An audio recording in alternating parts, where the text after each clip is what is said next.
Intensitas hujan yang tinggi dalam beberapa hari terakhir membuat setidaknya ada 8 kecamatan di Musi Banyuasin terendam banjir dengan kedalaman antara 1 meter hingga 1,5 meter.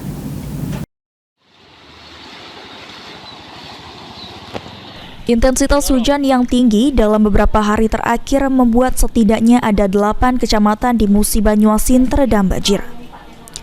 8 kecamatan tersebut yakni Kecamatan Lais, Sungai Keruh, Batanghari Leko, Sanga Desa, Jirak, Pelakat Tinggi, dan Tungkal Jaya.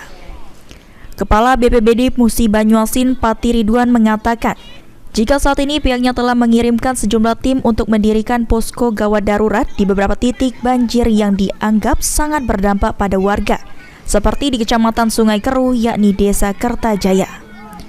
Pati juga menegaskan jika banjir tersebut merupakan banjir musiman yang biasa terjadi pada musim penghujan seperti saat ini, yang diakibatkan tingginya debit air sungai di Musi Banyuasin.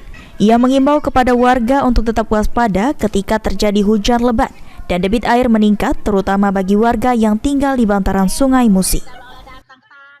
Secara umum ada 8 kecamatan yang berdampak atau pengaruh dari cuaca yang ekstrim, hujan yang cukup deras, ditambah arus sungai Musi yang naik, dan juga ada kiriman air dari kabupaten tetangga kita, Cirawas. Nah, ini berdampak. Jadi memang ada beberapa desa yang sempat tinggi, mulai dari Sungai Jirak Jaya, terus ke Sungai Keruh. Nah, ini terdampak mulai dari Kertayu, Kertajaya yang agak cukup dalam kemarin, namun sehari sudah surut kembali. Nah, kemarin yang di Kertajaya sendiri sudah surut sebenarnya, cuma karena tadi malam hujannya cukup tinggi, akhirnya naik kembali.